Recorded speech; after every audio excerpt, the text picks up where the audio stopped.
같다 이런 식으로 특색 있게 작성하게 되는 것 같았어요. 어떤 교수님이나 입학사정관님을 만나도 기억에 남도록 해야죠.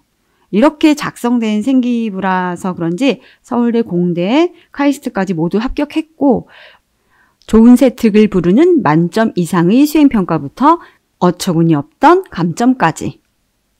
안녕하세요. 동네 아줌마 노을커피입니다. 오늘은 아이들의 수행평가 이야기를 해봅니다. 수행평가는 내신에 포함되는 것이기 때문에 선택의 여지도 없고 누구나 다 해야 하는 거죠. 내신뿐 아니라 좋은 내용은 세특에도 써주시기 때문에 수시, 특히 학종을 지망하는 큰애는 누구보다 열심히 했던 것 같아요. 그러니까 희망 계열과 관련된 주제 찾는 것부터 학업 능력, 탐구력을 제대로 보여주는 내용의 깊이까지 신경을 많이 썼습니다.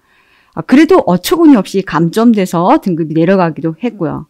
물론 저희 애들은 평범한 일반고를 나왔기 때문에 특목 자사고의 경우와는 다를 거라고 생각해요. 감안해서 들어주세요. 우선 고등 수행평가를 위해서 초, 중등에 준비하면 좋은 것들은 이미 영상으로 만들어 둔 것이 있어요. 저학년은 한번 들어보시고 미리 준비하시면 좋을 것 같습니다. 오늘 내용은 바로 수행평가를 준비하는 경우입니다. 그리고 수행평가라는 것이 내신 처리용으로 사용되는 단순 테스트나 한 장짜리 요약 같은 간단한 것이 있고 내신 평가에도 사용되지만 세특에도 기록할 만한 보고서 작성이 있어요. 다양하겠지만 일단 두 가지로만 나눠서 설명을 해볼게요. 내신용 단순 수행평가, 기록과 관리. 학교 수행평가에서 제일 중요한 것은 제출 기한입니다. 아무리 꼼꼼한 친구들이라도 피곤하고 할 것이 많을 때는 깜빡하고 놓칠 수가 있어요. 그러니까 시험 기간 전후에 정신없는 기간에도 수행평가가 많은데 있는 것도 정말 순간입니다. 특히 일반적인 수행평가가 성실성을 보는 간단한 것들도 많은데 기한을 놓치면 바로 감점이죠. 그러니까 아이들이 아무리 바빠도 절대 잊지 않도록 꼭 주의를 주셔야 합니다. 그러니까 내용 기록도 꼼꼼하게 적으면 더 좋겠지만 적어도 기한이라도 확실하게 챙기라는 거예요. 그러니까 흐릿한 메모가 선명한 기억을 이긴다. 이건 제 블로그 소개글의 첫 줄입니다. 그러니까 메모, 기록 너무 중요한데 다이어리나 플래너를 쓰는 친구들은 그러니까 습관이 잡힌 친구들이 있어요. 그러니까 플래너를 쓰면 좋지만 그게 아니라면 작은 수첩이라도 챙겨서 바로바로 적도록 시켜보세요. 실력이 기본이지만 수행평가는 관리 측면이 큽니다. 그러니까 수행평가가 정기적으로 있는 경우도 있지만 수행기간이라고 몰아서 우르르 나오기도 하는데 그러니까 틈나는 시간을 잘 활용하고 공부에 방해되지 않도록 잘 관리해야 해요. 그리고 평가 기준 파악. 그러니까 수행평가가 나오면 평가 기준을 정확하게 숙지하고 있어야 됩니다. 다시 말하면 평가 기준이 아닌 것에 크게 신경을 쓰지 않아야 한다는 거예요. 그러니까 공부할 것들과 수행평가가 쌓여 있는데 평가 요소가 아닌 것에 너무 시간과 정성을 쏟을 필요가 없는 겁니다.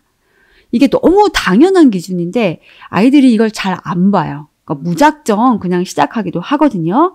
그러니까 기준을 다시 한번 확인하라고 꼭 주의를 주세요. 이를테면 영어 발표라고 하면 그 주요 평가 요소를 확인합니다. 분량이 발표 시간 몇 분이거나 쓰기라면 몇 자. 그러니까 이럴 때 굳이 너무 길게 고민해서 쓸 필요가 없는 거죠. 잘 쓰려다가 이제 길게만 쓰면 오히려 감점이 되기도 하고요.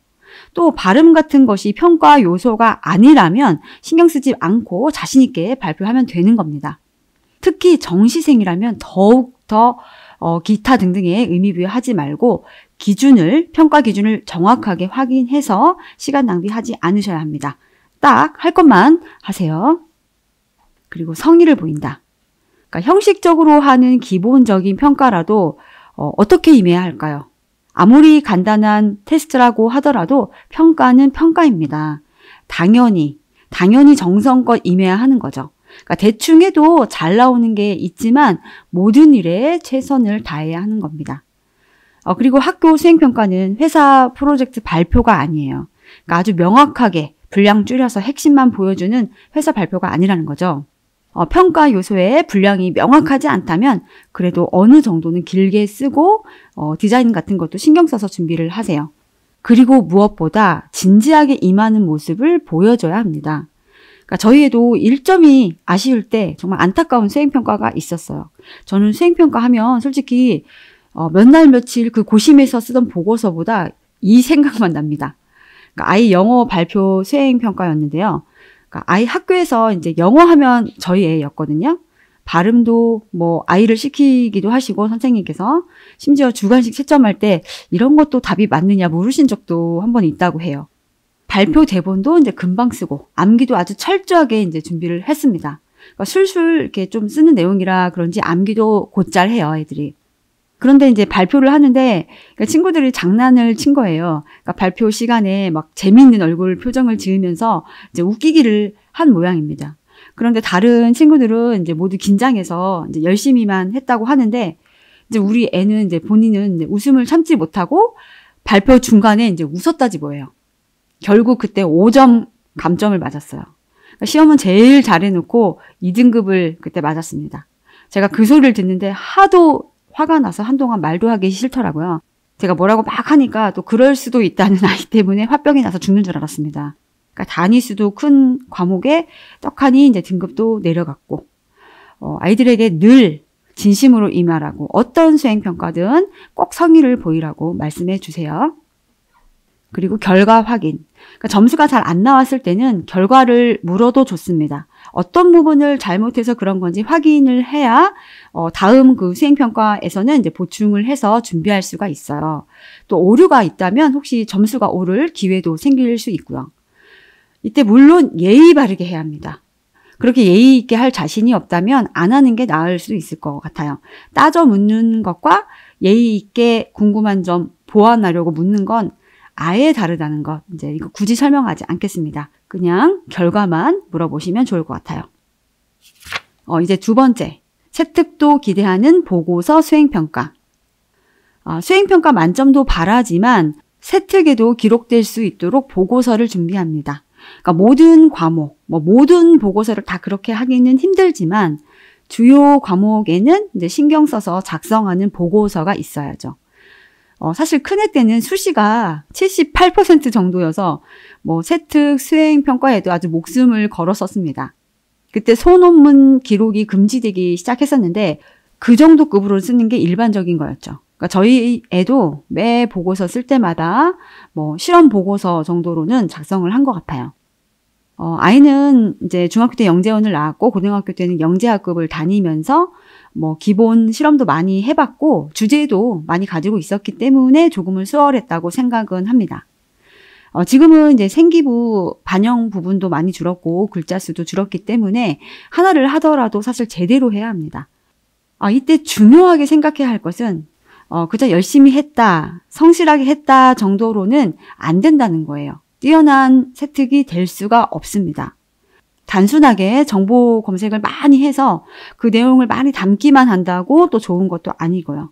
그러니까 단순 작업의 기록으로만 자리를 채우면 안 되죠.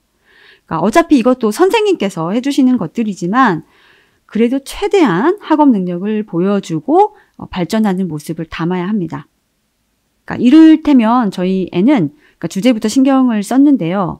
저희는 웬만하면 한 과목의 보고서에도 2과목 이상의 내용을 연결시켜서 보고서를 작성했습니다. 그러니까 저희 애들은 이공계열로 진학을 할 예정이어서 수학, 과학 보고서를 특히 신경을 썼는데요. 미적과 물리를 연결해서 작성하거나 통계와 생명을 연결하는 식이었어요. 부력, 가속도 관련 실험 주제를 수식으로 검증을 한다든지 많은 자료들을 통계적으로 분석을 한다든지 가능하면 교과서 내에 그 단원도 구체적으로 적으면 더 좋고요. 그러니까 내가 호기심을 가진 분야를 수학적 그 능력으로 알아보고 검증하는 방식으로 했던 거죠. 그러니까 수학에서도 또 이걸 실질적으로 이제 다른 곳에 활용하는 모습을 보여주게 되는 거고요. 사회계열 준비할 때도 통계라도 꼭 사용했습니다. 저희의 경제 수업 때도 간단 보고서에 이제 수학은 꼭 연계해 보려고 했던 것 같아요. 그러니까 이런 형태는 그 담당 과목 선생님들께서도 세특을 적을 때 수월해 하셨던 것 같아요. 단순히 무엇을 할 수 있다, 뭐 완수했다 이런 게 아니라서 어떤 특별한 그 방법, 수학적 방법을 사용했다, 과학적 방법을 활용해봤다 이런 식으로 특색 있게 작성하게 되는 것 같았어요. 워낙 생기부 내용들이 비슷하게 작성되기 때문에 조금이라도 특색이 있다면 적을 때도 수월하시겠죠. 또 대학교에도 그러니까 희망 진로에 대한 열정, 호기심뿐 아니라 지적 능력, 탐구력을 함께 보여줄 수 있었다고 생각을 합니다. 보통 주제를 희망 계열에서 찾고 그것에 대한 열정만 보이는 경우가 많은데 이건 기본 중에 기본이고요. 꼭 그것에 대한 그 심층적인 학업 능력이 있다는 것도 학자적인 면모도 함께 드러내야 합니다. 결국 대학교에서도 어떤 분야를 더 확장, 발전시킬 인재를 찾는 것이니까요. 어떤 교수님이나 입학사정관님을 만나도 기억에 남도록 해야죠. 이렇게 작성된 생기부라서 그런지 서울대, 공대, 카이스트까지 모두 합격했고 의대 학종에서도 1차 서류에는 합격을 해봤습니다. 또 과목별로 그 도서를 읽는 수행평가도 있는데 뭐 그저 감동적으로 읽고 많이 배웠다 식의 독서록은 기억에 남지 않을 거예요. 그래서 저희는 꼭 두세 권의 내용을 함께 적었습니다. 보통 어떤 분야에서 기초 단계의 책을 읽고 호기심을 가진 후에 그 본 책의 내용으로 충분히 지식 확장을 보여줍니다. 그리고 뭐 이후에는 어떤 식으로 발전시켜 보고 싶다. 뭐 이후 계획, 이후 읽을 책까지 적곤 했어요. 그러니까 책을 읽든 보고서를 작성하든 어떤 과정에서도 아이가 발전하는 과정을 보여주려고 애썼습니다. 그러니까 다시 정리를 해보면 단순히 열심히 했다, 성실하게 수행했다 수준이거나 뭐 내 진로 분야를 잘 이해했다, 많이 찾아봤다 식의 보고서보다는 학업적으로 지적 능력을 갖춰서 과목 간의 그 연계가 가능한 인재다. 다른 영역을 접목시켜서 확장, 발전시킬 수 있는 인재. 그리고 지적 호기심과 탐구 능력이 인재임을 보여주도록 해야 합니다. 그렇게 신경 써 보세요. 이런 노력들이 그대로 다 반영되지 않을 수도 있어요. 그 학교 선생님의 고유한 영역이기 때문에 우리에게는 사실 한계가 있습니다. 하지만 이건 모두에게 똑같은 조건이에요. 그러니까 뛰어난 생기부를 가진 친구도 더 많은 과정을 했는데도 분명히 누락된 것이 있을 겁니다. 그러니까 학교 탓, 뭐 선생님 탓 하나도 도움되는 게 아니니까 할 수 있는 만큼은 최선을 다해보세요. 물론 정시를 준비 중이라면 이런 긴 보고서에는 힘을 빼지 마시고요. 기본적인 내신 처리 수행평가 정도만 충분히 하시길 바랍니다. 간단한 노력으로 할 수 있는 것들은 노력을 꼭 해보세요. 어떤 과정도 다 의미 있는 과정들이 될 거예요. 고등은 시간이 참 부족해요. 그러니까 시간 관리 잘 하셔서 기말고사도 수행평가도 후회 없이 하시길 바랍니다. 노력은 배신하지 않아요. 어떤 과정도 소홀히 하지 않는 아이들이 되도록 같이 노력을 해봐요. 그리고 행복한 엄마 곁에 행복한 아이가 있습니다. 더 많이 웃어주시고 믿고 사랑해 주시길 바래요. 오늘은 여기까지 하겠습니다. 다음에 또 만나요. 안녕.